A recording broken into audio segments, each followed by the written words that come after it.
Olá, meus irmãos e irmãs, sejam bem-vindos ao canal Vinícius Siqueira. E se você ainda não é inscrito aqui no canal, se inscreva aqui no canal e não esqueça de ativar o sininho das notificações. Todos os dias são postados vídeos abençoados aqui no canal para te abençoar. Vamos a mais uma palavra do Senhor.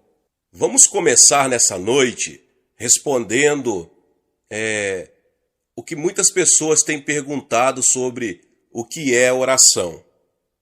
Meus irmãos e irmãs, em poucas palavras, oração é um diálogo com Deus, no qual nos enxertamos nele. Se vamos orar efetivamente, devemos condicionar nossos pensamentos e atitudes aos seus correspondentes divinos. Nossos pensamentos retos, sejam ou não realmente expressos em palavras, constituem uma oferta agradável a Ele. Mas de que maneira podemos julgá-los aos olhos divinos? Nosso padrão de medida é a Sua palavra, a palavra de Deus. O Criador registrou seus pensamentos na Bíblia. Quando a lemos com o coração aberto, ajustando os pensamentos à palavra e depositando em Deus a nossa confiança, Ele responde à oração conforme sua boa vontade. Jesus deu-nos esta maneira de pedir-lhe como o mais importante resumo da palavra. Ela nos indica qual é a maneira reta de pensar que devemos implantar no coração. Deus se torna nosso Pai. Seu reino vem ao nosso coração, à nossa vida e a este mundo. Deus satisfaz todas as nossas necessidades diárias. Ele nos livra do mal e não nos deixa cair em tentação. Perdoa nossos pecados e nos livra do mal.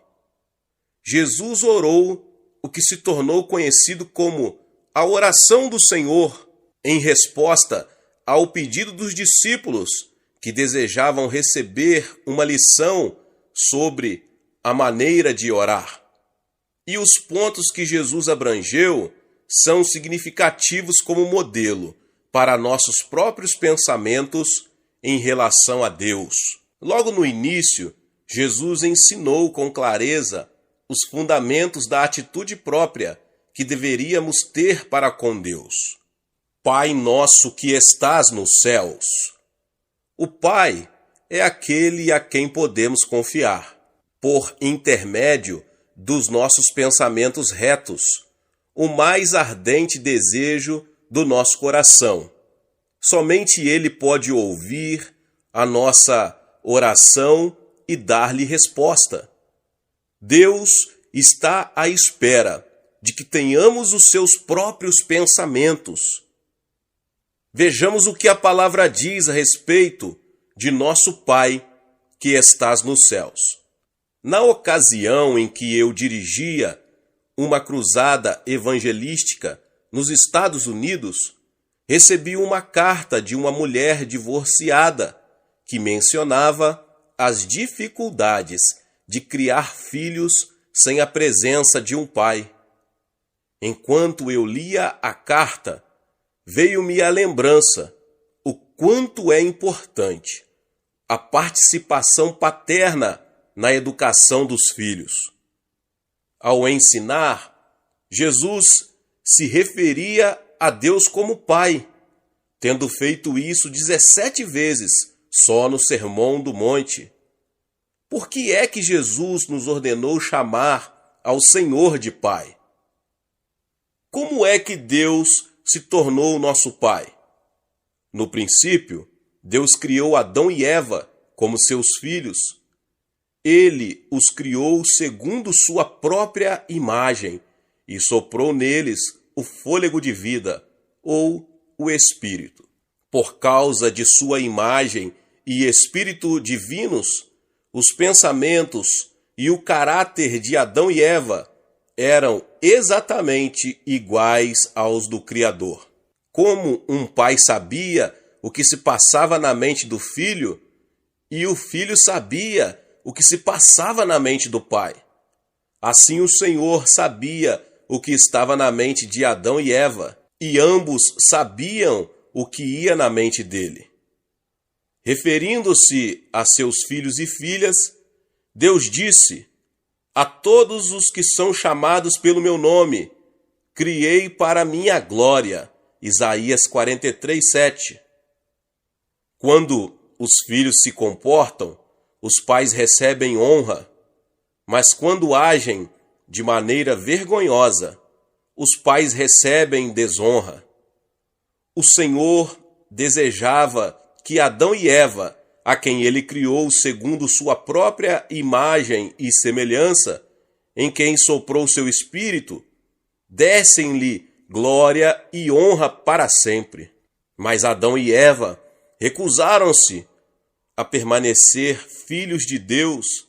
De livre e espontânea vontade se tornaram sujeitos a Satanás. Foi de imediato pronunciada uma maldição, e seus espíritos morreram. Em Ezequiel 18:4, Deus disse: pois todas as almas são minhas, como a alma do Pai, também a alma do Filho é minha. A alma que pecar, essa morrerá. Adão e Eva, cujos espíritos haviam morrido por causa do pecado, já não podiam dialogar com o Criador, nem agradar-lhe, nem glorificá-lo. A imagem divina não mais se encontrava na humanidade decaída. Mas Deus não desistiu por seu amor. É necessário haver mais de uma pessoa para o amor funcionar. O amor só é possível quando alguém é amado por outro. O Pai é aquele que ama. Jesus é o amado. E o Espírito Santo é quem comunica esse sentimento. Assim, Deus faz a Trindade completa em amor. E Ele sempre deseja amar de forma transbordante a tantos filhos quantos possível. Jesus expressou esse pensamento quando disse: Jerusalém, Jerusalém, que mata os profetas e apedrejas os que te são enviados, quantas vezes quis eu ajuntar os teus filhos, como a galinha ajunta os seus pintinhos debaixo das asas, e tu não quiseste. Mateus 23:37. Tal amor divino levou Deus a vestir Adão e Eva com a pele de um animal que ele havia matado. O derramamento deste sangue prefigurava a disposição do Senhor de perdoar e cobrir os pecados e transgressões da humanidade, levando seu santo Filho a morrer no madeiro maldito, a cruz. No transcurso dos 4.000 anos do Antigo Testamento, Deus prometeu e confirmou repetidas vezes que enviaria Cristo. Desde a queda de Adão, nenhum ser humano poderia aparecer perante o Senhor na condição de justo. Qualquer ato de justiça humana tem falhado em libertar do pecado a humanidade. Porém, devido ao ardente amor de Deus de fazer-nos de novo seus filhos e tornar-se nosso Pai, Ele enviou o seu Filho a este mundo para morrer como o eterno Cordeiro de expiação. Uma vez que o espírito da raça humana estava morto por causa da queda, a humanidade não passava de pó. Mas Jesus voluntariamente morreu para cumprir o amor divino e comunicar a pré-ordenada graça de Deus. Qual foi a vontade divina que Jesus cumpriu ao morrer, preferindo sua última palavra? Está consumado, João 19:30. O próprio Jesus respondeu à pergunta, pois a vontade de meu Pai é que todo aquele que vê o Filho e nele crê tenha a vida eterna, e eu o ressuscitarei no último dia. João 6,40. Que é, pois, a vida eterna? É a vida eterna que Deus dá. Foi a vida que Adão e Eva receberam do Criador antes de caírem no pecado. Na noite anterior a seu julgamento e morte, Jesus disse: Ora, a vida eterna é esta, que conheçam a ti, o único Deus verdadeiro, e a Jesus Cristo, a quem enviaste. João 17,3. Quando cremos em Jesus como Messias ou nosso Salvador, temos a vida eterna. Tendo a vida eterna, a saber, a vida do Pai, por via do novo nascimento da água e do Espírito, chegamos a conhecer a Deus. Nosso espírito é vivificado. Ao recebermos a vida eterna, recebemos o espírito de adoção, pelo qual chamamos Deus de Abba Pai. Nesse momento, o mesmo Espírito testifica com o nosso espírito que somos filhos de Deus, Romanos 8,16, porque o Senhor também nos selou e deu o penhor do Espírito em nossos corações, 2 Coríntios 1,22. Com grande eloquência, o apóstolo Paulo escreveu a respeito da vontade de Deus de fazer-nos seus filhos. Bendito seja o Deus e Pai de nosso Senhor Jesus Cristo, o qual nos abençoou com todas as bênçãos espirituais nas regiões celestiais em Cristo, e em amor nos predestinou para sermos filhos de adoção por meio de Jesus Cristo, para si mesmo, segundo o beneplácito da sua vontade, para louvor e glória da sua graça, a qual nos deu gratuitamente no amado. Efésios 1, 3, 5 e 6. Pela fé em Jesus, por meio do qual nosso espírito é vivificado, tornamo-nos filhos de Deus. Quando comemos a carne dilacerada de Jesus e bebemos seu sangue derramado por nós, temos vida eterna. Jesus se fez nossa justiça, e todo aquele que confia nele pode com intrepidez apresentar-se perante ele. Em virtude de seu amor, Deus nos fez seus filhos e pagou o preço por esse ato. Ele, que abriu o caminho para ser nosso Pai, deseja que todos tenham vida eterna e se tornem seus filhos. A remissão do nosso pecado não é obra nossa, mas de Deus. Ele cumpriu todas as condições necessárias para que tivéssemos vida eterna e nos tornássemos seus filhos. Tudo o que nos cabe fazer é crer incondicionalmente, confessar com nossa boca que Jesus é o Filho de Deus e que nossos pecados são perdoados por sua crucificação. Jesus disse que todo o que nele crê não pereça, mas tenha a vida eterna, João 3,16. Ele disse também: todos quantos o receberam, deu-lhes o poder de serem feitos filhos de Deus, a saber, aos que crerem no seu nome, os quais não nasceram do sangue, nem da vontade da carne, nem da vontade do homem, mas de Deus. João 1, 12 e 13. Foi o Senhor mesmo que quis tornar os crentes seus filhos desta maneira. Ele tinha um grande plano para fazer nos seus filhos. Deu-nos condições de chamá-lo de Pai, mediante o envio de seu Filho unigênito a este mundo para morrer. Ele também nos concedeu a intrepidez de chamá-lo de Pai, ao nos enviar o Espírito de adoção. Desse modo, nos tornamos seus filhos pela segunda vez. A primeira pela criação e a segunda pelo preço de sangue. O propósito divino, tanto na criação quanto na redenção, era o mesmo. Ele desejava que louvemos a sua graça revelada.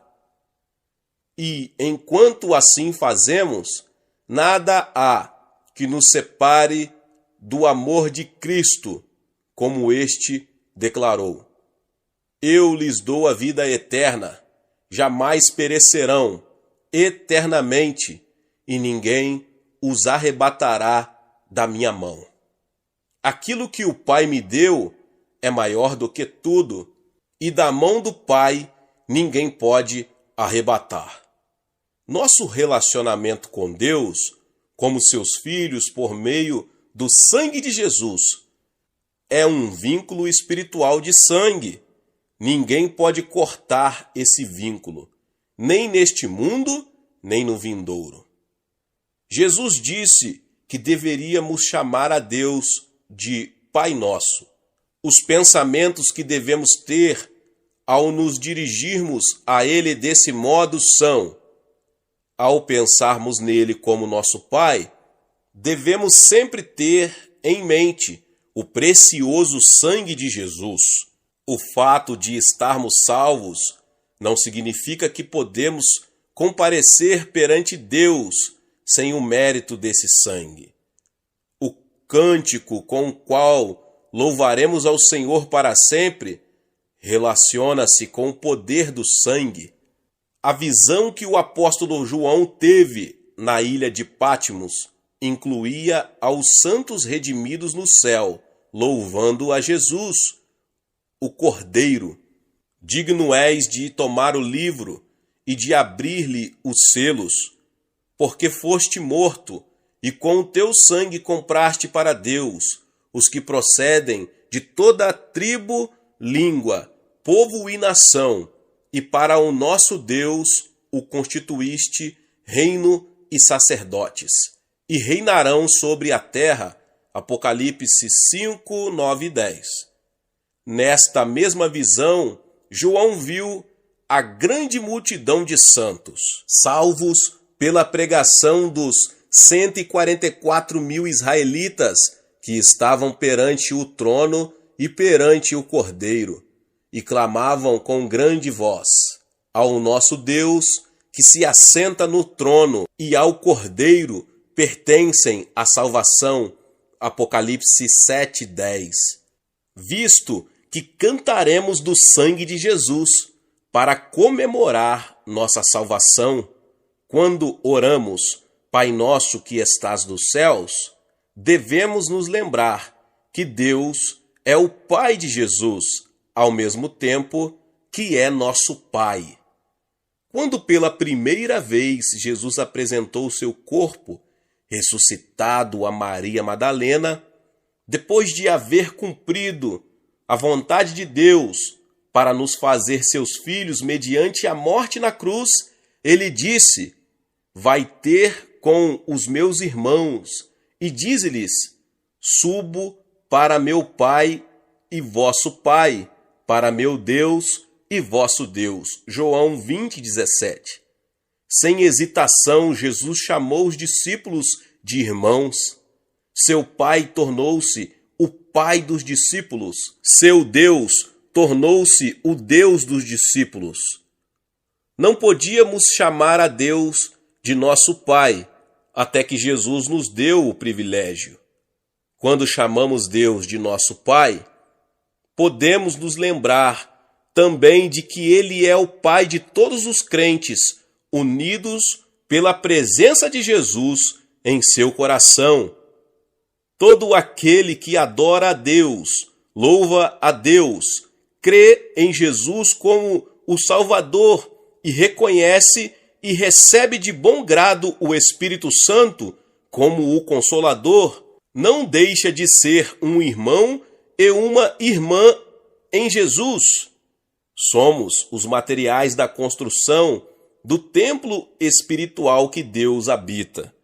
Jesus disse: porque onde estiverem 2 ou 3 reunidos em meu nome, ali estou eu no meio deles. Mateus 18, 20. Deus habita em nós por meio do Espírito Santo, que nos faz seu templo. Em sua carta aos Efésios, Paulo disse: no qual Jesus, todo o edifício, bem ajustado, cresce para santuário dedicado ao Senhor, no qual também vós justamente estáis sendo edificados para a habitação de Deus no Espírito. Efésios 2, 21 e 22. Nossos irmãos e irmãs no Senhor deviam unir-se na edificação da casa de Deus sobre o fundamento da vida, morte e ressurreição de Cristo, conservando-o limpo, de modo que o Espírito Santo possa nele habitar. Ao chamarmos a Deus de Pai Nosso, deveríamos também pensar em nossos vizinhos incrédulos, que precisam ouvir nosso testemunho. É da vontade divina que todo aquele que ouve o Evangelho creia no Evangelho, e todo aquele que crê no Evangelho terá a vida eterna. Deus não estabelece nenhuma outra condição. Ele fala claramente: o Espírito e a noiva dizem: vem. Aquele que ouve, diga: vem. Aquele que tem sede, venha. E quem quiser, receba de graça a água da vida. Apocalipse 22, 17. Antes de subir ao céu, disse Jesus aos discípulos: mas recebereis poder ao descer sobre vós o Espírito Santo, e sereis minhas testemunhas, tanto em Jerusalém, como em toda a Judéia e Samaria, e até aos confins da terra. Atos 1:8. Deus, ao desejar que todas as pessoas se tornem seus filhos, nos dá poder para anunciar as boas novas.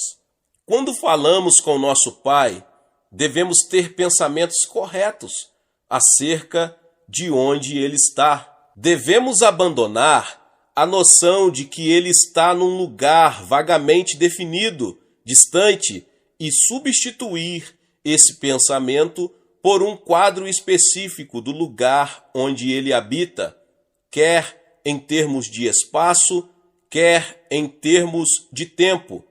Ele diz em Isaías 43:10 que deseja que o conheçamos nos mínimos detalhes. Por isso, consideremos o que sabemos acerca de sua habitação e de seu ser.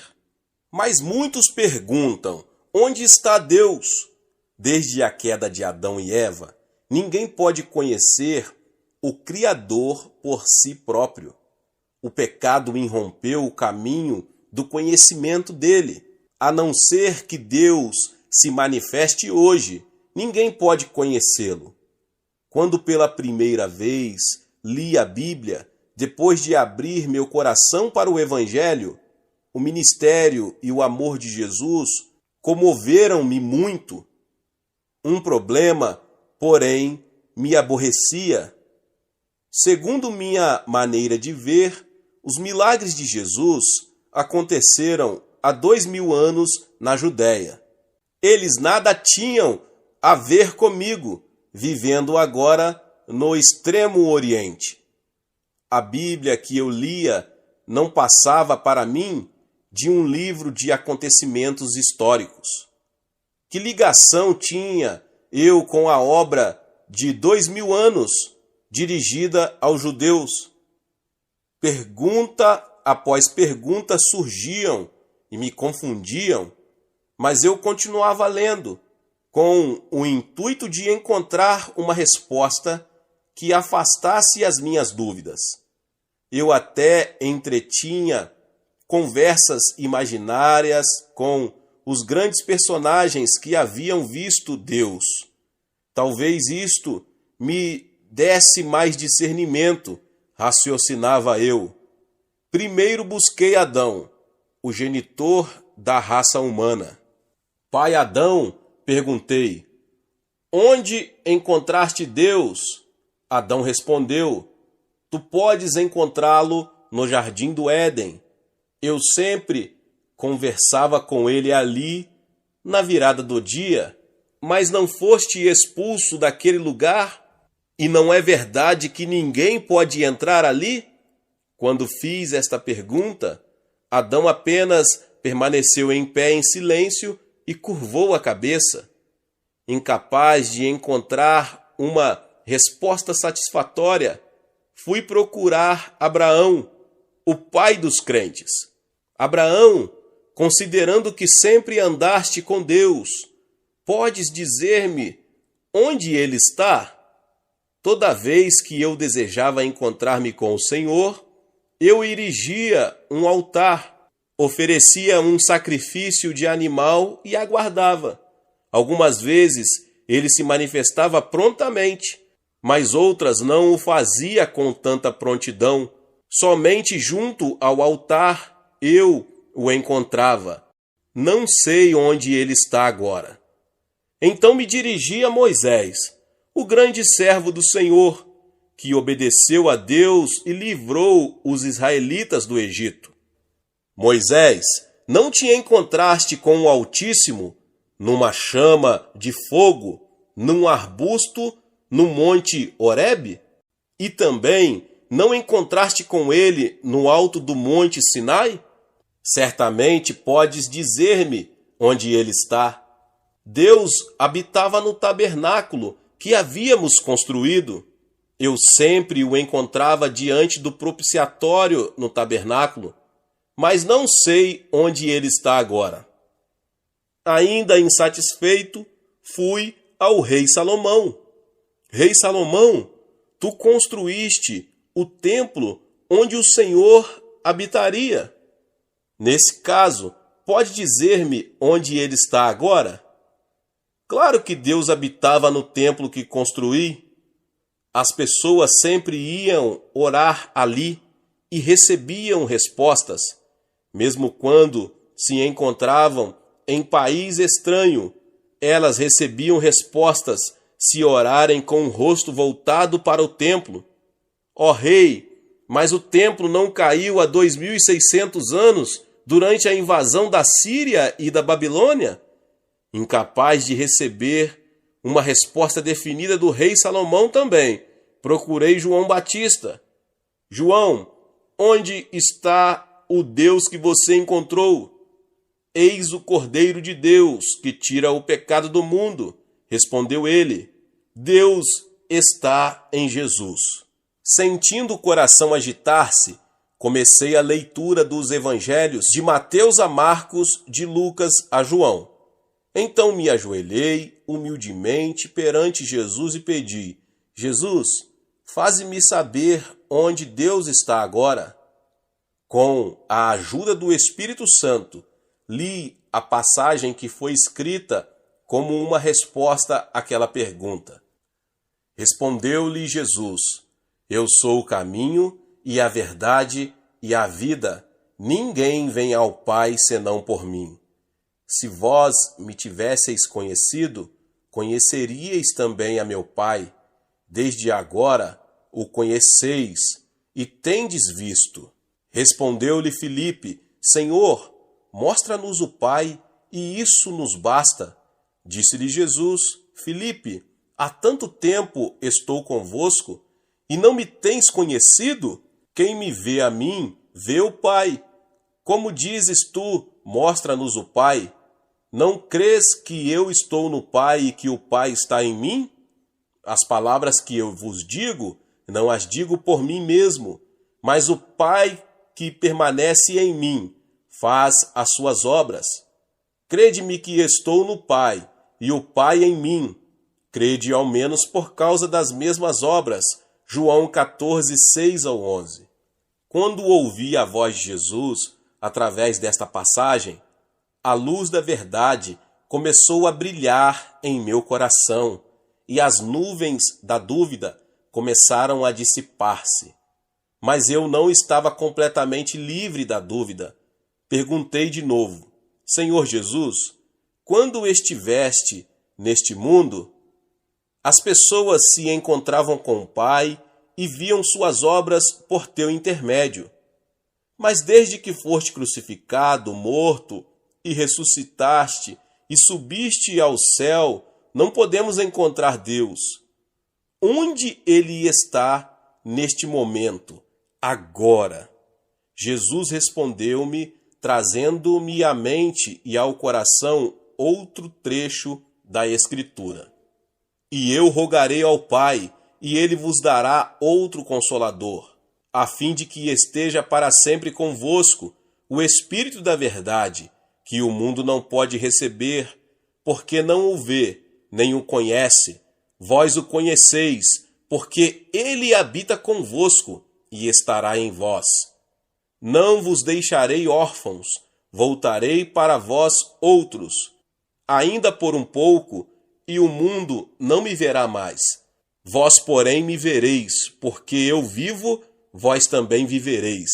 Naquele dia, vós conhecereis que eu estou em meu Pai, e vós em mim, e eu em vós. João 14, 16 ao 20. Esta palavra de Jesus me levou instantaneamente à luz, porque por meio dela aprendi que quando eu havia recebido a Jesus em meu coração como Salvador, o Pai e seu Filho tinham ambos vindo a mim por intermédio do Espírito Santo. Daquele momento em diante, resolutamente resisti à tentação do diabo. Deus, em meu coração, dispersou as nuvens da dúvida. Como disse Jesus, se alguém me ama, guardará a minha palavra, e meu Pai o amará, e viveremos para ele, e faremos nele morada. João 14, 23. Os apóstolos acentuaram repetidas vezes que o Senhor está conosco. Se perguntássemos ao apóstolo Paulo onde está Deus, ele provavelmente diria: não sabeis que sois santuário de Deus e que o Espírito de Deus habita em vós? João provavelmente responderia: filhinhos, vós sois de Deus e tendes vencido os falsos profetas, porque maior é aquele que está em vós do que aquele que está no mundo. Então, onde está ele dentro de nós? A Bíblia diz: Deus, que também nos selou e nos deu o penhor do Espírito em nossos corações, Ele está dentro de nossos corações através do Espírito Santo, e uma vez que Ele está em nossos corações, estes se tornaram o reino do céu. Conforme disse Jesus, o reino de Deus está dentro de nós. O nome Emanuel realmente significa Deus conosco. É nosso coração, pois a única morada da divindade? Não. Se fosse, a promessa bíblica concernente ao lar celestial, no qual algum dia estaremos, seria vazia.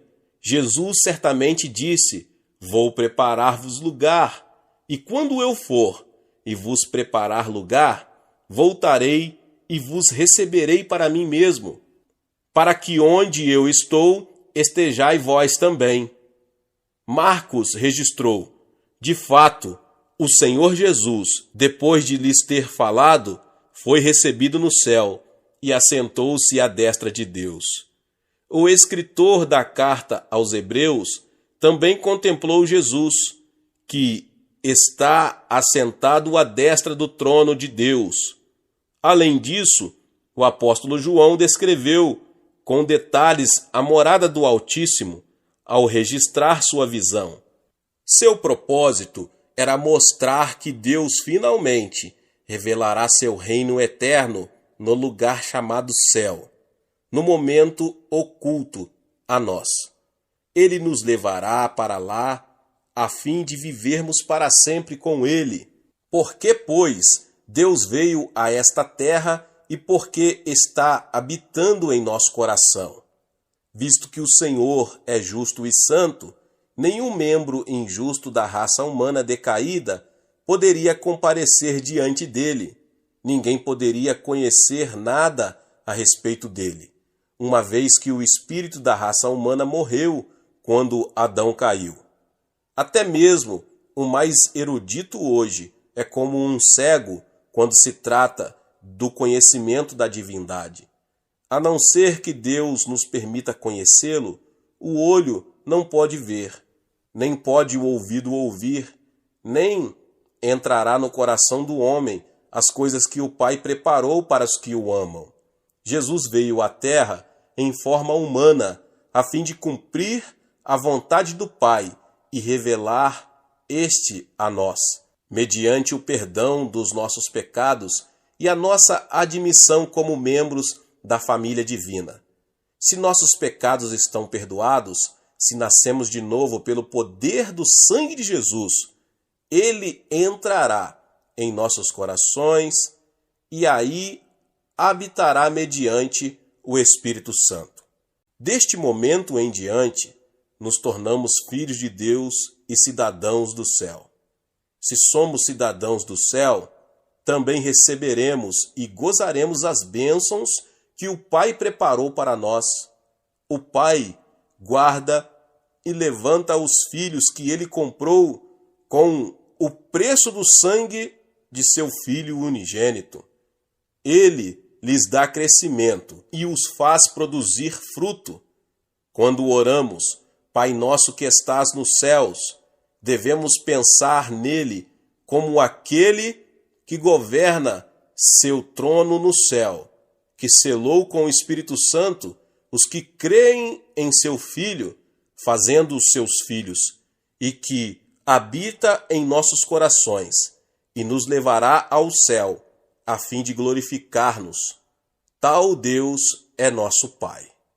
Agora, meus irmãos, como é Deus em relação ao presente, o passado e o futuro? A qual período de tempo pertence o Altíssimo? Algumas pessoas dizem que ele trabalhou no passado. Voltaire, filósofo francês, sustentava que Deus criou este mundo como um relojoeiro fazia um relógio perfeito. Contudo, ele nada faz no momento porque tudo funciona bem de acordo com as leis que ele estabeleceu. Alguns teólogos sustentam a morte deste Deus que se revelou, executou milagres e trabalhou entre nós. Afirmam que este mundo será um lugar melhor de se viver se usarmos apenas a sabedoria humana e o sistema social inventado pelo homem. Examinemos à luz da Bíblia como a afirmação deles é falsa e maligna. Disse Deus ainda a Moisés: assim dirás aos filhos de Israel: o Senhor, o Deus de vossos pais, o Deus de Abraão, o Deus de Isaque e o Deus de Jacó, me enviou a vós outros. Este é o meu nome eternamente, e assim serei lembrado de geração em geração. Êxodo 3,15. Esta passagem mostra que o Deus de Abraão era o mesmo Deus de Isaque e de Jacó. Ele também se tornou, no tempo do Êxodo, o Deus de Moisés e o Deus do povo de Israel. Disse ele: porque eu, o Senhor, não mudo, por isso vós, ó filhos de Judá, não sois consumidos. Malaquias 3,6. Para os seus fiéis no Antigo Testamento, Deus sempre foi o Deus do presente.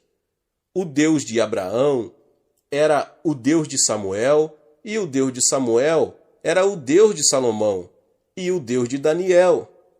Seria o Deus do Antigo Testamento o mesmo do Novo Testamento? No quarto dia depois da morte de Lázaro, Jesus veio a Betânia, ao lar de Marta e Maria, irmãs do falecido. Marta prostrou-se diante de Jesus e queixou-se, chorando: Senhor, se estiveras aqui, meu irmão não teria morrido. Marta confiava no poder de Jesus no passado, mas ele respondeu: teu irmão há de ressurgir. Eu sei que ele há de ressurgir na ressurreição no último dia. Marta conhecia o Jesus do passado e do futuro, mas não do presente, capaz de realizar um milagre perante os seus olhos. Jesus suspirou e disse: Eu sou a ressurreição e a vida. Quem crê em mim, ainda que morra, viverá. E todo aquele que vive e crê em mim não morrerá eternamente. Crês isto? João 11, 21 ao 26.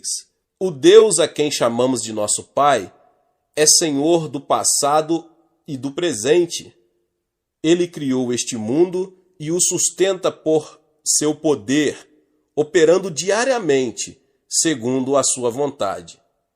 Mas ele é também o Deus do futuro. Jesus, pouco antes de subir ao céu e apresentar-se à destra de seu Pai, disse aos seus discípulos: E eis que estou convosco todos os dias, até a consumação do século. Mateus 28, 20. Como tudo o que Jesus prometeu acontece diariamente em nossas vidas, estas suas palavras são uma verdade infalível. Mesmo depois da ascensão de Jesus, os apóstolos escreveram a respeito do Deus do presente. Ora, aquele que é poderoso para fazer infinitamente mais do que tudo quanto pedimos ou pensamos, conforme o seu poder que opera em nós. Efésios 3:20. Porque Deus é quem efetua em vós tanto o querer como o realizar, segundo a sua boa vontade. Jesus Cristo, ontem e hoje, é o mesmo e o será para sempre. Além disso, da era apostólica aos dias atuais, milhões de nossos antepassados na fé caminharam com o Deus do presente, até que foram chamados ao céu. Nosso Pai é o Deus vivo, que é o mesmo ontem e para sempre. Deus te abençoe, você que chegou até aqui. Se você ainda não é inscrito no canal, se inscreva aqui no canal Vinícius Siqueira e ative o sininho das notificações. Todos os dias são postados vídeos abençoados aqui no canal, para te abençoar. Deixe também o seu like e não se esqueça de compartilhar esta palavra com mais pessoas. Nos vemos nos próximos vídeos. Amém.